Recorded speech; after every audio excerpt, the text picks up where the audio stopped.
Hello बच्चों, class 2 biology. आज हम बात करेंगे जैव सुरक्षा समस्या के ऊपर। आज की इस वीडियो में जैव सुरक्षा समस्या के ऊपर बात करेंगे। ये आपके टॉपिक में दिया हुआ है, ठीक है। तो इसके पहले आपने जीन थेरेपी के बारे में पढ़ा, फिर आपने जीन सर्जरी के बारे में पढ़ा, फिर चिकित्सीय इंजीनियरिंग के बारे में पढ़ा।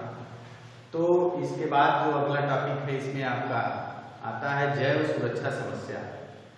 हम लोग जानते हैं कि मानव जाति द्वारा जो है आज के डेट में जो जीवों का उपयोग किया जा रहा है, वो उनका प्रयोग जो है प्रयोगशाला में पहले उनके ऊपर प्रयोग किया जाता है, तब जाकर के उनका प्रयोग जो है अपने जीवन में लिया जाता है, ठीक है।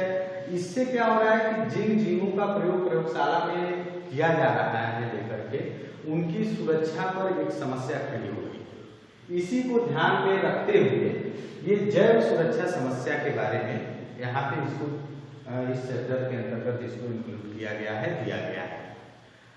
तो यहाँ पर क्या होता है कि जिन जीवों का उपयोग हम आनुवंशिक रूपांतरण में करते हैं, ठीक है, आनुवंशिक रूपांतरण में किया जा रहा है, उन जीवों का जो है पारिस्थितिक तंत्र, इकोसिस्टम जिसको कहा जाता है इंग्लिश में, पारिस्थितिक तंत्र में बने रहना बहुत आवश्यक है। ऐसा क्यों?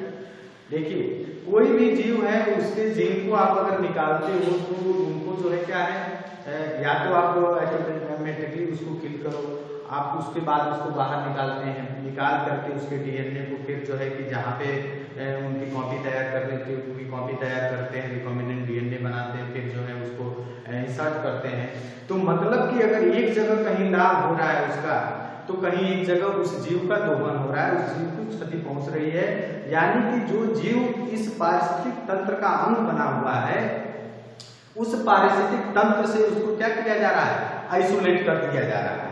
तो हम जानते हैं कि प्रत्येक जीव जो है पारिस्थितिक तंत्र में अपना एक महत्वपूर्ण रोल अदा करता है। पारिस्थितिक तंत्र की परिभाषा के अंतर्गत अगर हम बात करते हैं तो वहां पे क्या है कि पारिस्थितिक तंत्र में जैव कहा जाता है उसको।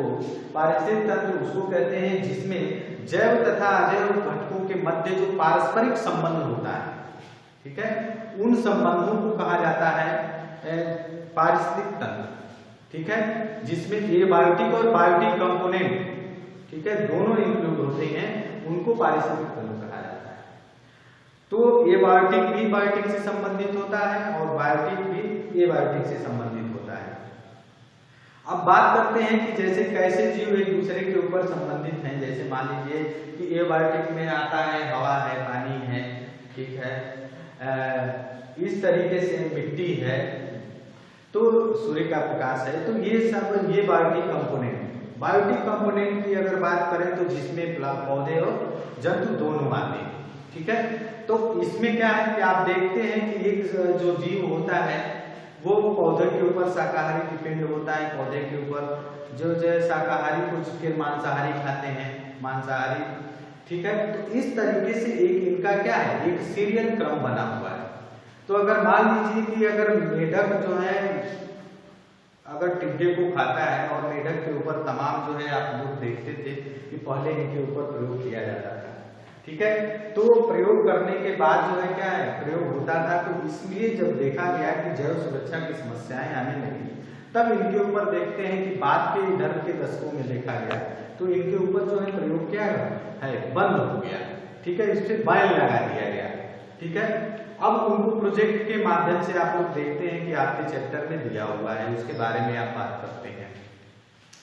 तो अब वो चीजें हमको सिर्फ या म्यूजियम में दिखाई देती हैं, या हम उनके ऊपर जाकर के विश्लेषण करते हैं, प्रोजेक्ट तैयार करते हैं, उसके माध्यम से अब चीड़-फाड़ वाला काम धीरे धीरे क्या हो गया, समाप्त हो गया, ठीक है।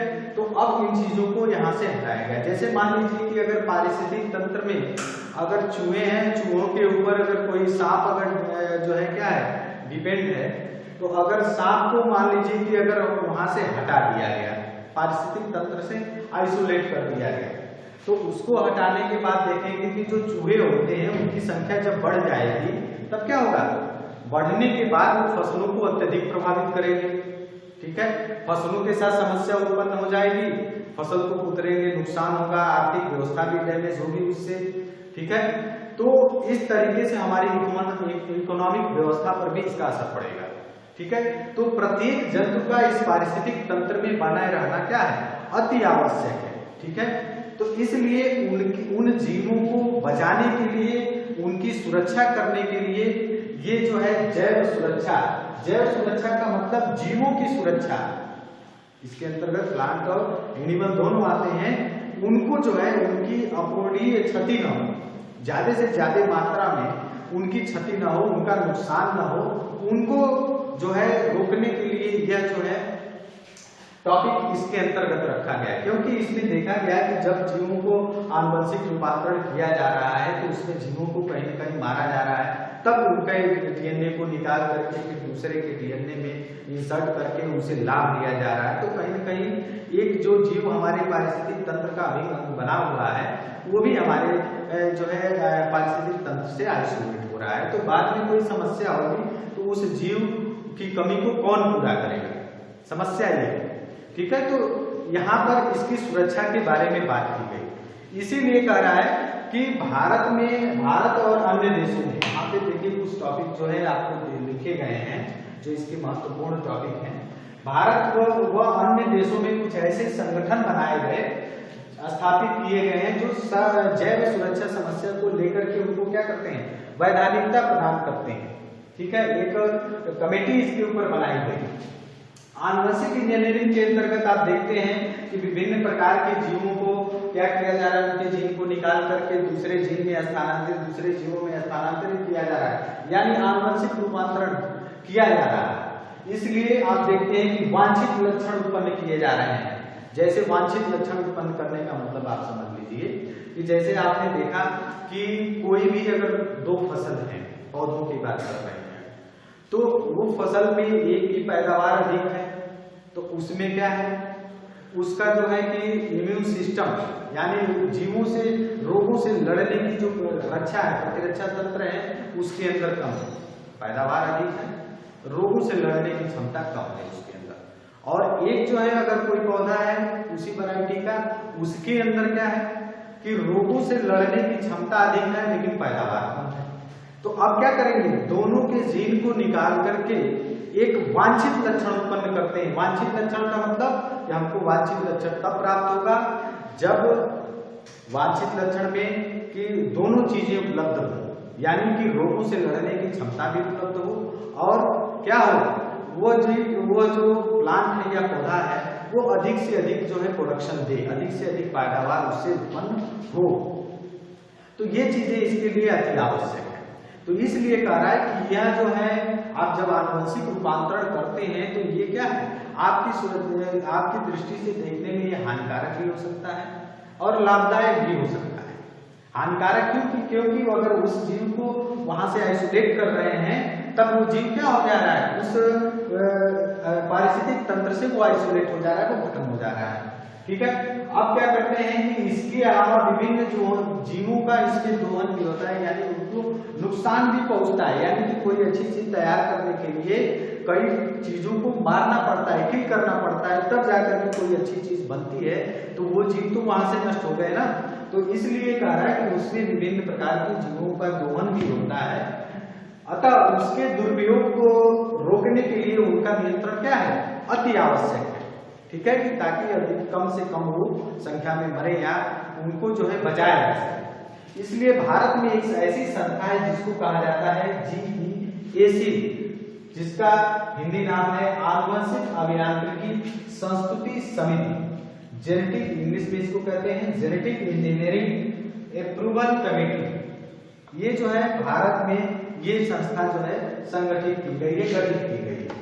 यह समिति क्या करती है, मानव हित में आनुवंशिक रूप से बदले जीवों कामा भोजन अनुसंधानों की वैधता पर निर्णय लेती है कि मतलब किन जीवों का आप उपयोग कर सकते हैं, किन जीवों का उपयोग नहीं कर सकते, भोजन में किस तरीके से भोजन में परिवर्तन करके अच्छे से अच्छे जो है पौधों के अंदर जो है कि बदलाव करके जेनेटिक रूप से मॉडिफाइड करके उनके अंदर जो है अच्छे से अच्छा जो है कि गुण पैदा कर सके आप। ठीक है, तो इन सारी चीजों के ऊपर कि इसको किसको किया जाए किसको न किया जाए, इसके ऊपर यह कमेटी जो है भारत में जो बनाई गई है कमेटी, जिसको आप कहते हैं जेनेटिक इंजीनियरिंग अप्रूवल कमेटी, ये इसके ऊपर क्या करती है, निर्णय लेती है। मिला जुला करके कहने का मतलब ये है यहाँ पर कि जो जैव सुरक्षा समस्या है वो इसको लेकर के है कि जीवों की सुरक्षा कैसे की जाए, उनको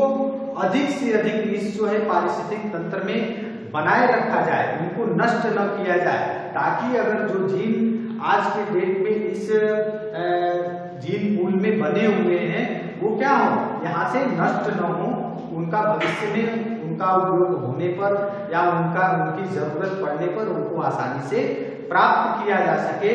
तो इसके लिए यह जो है कमेटी गठित की गई है कि उनका नुकसान, उस जीन का नुकसान यहाँ पर न हो। आज की वीडियो में बस इतना ही।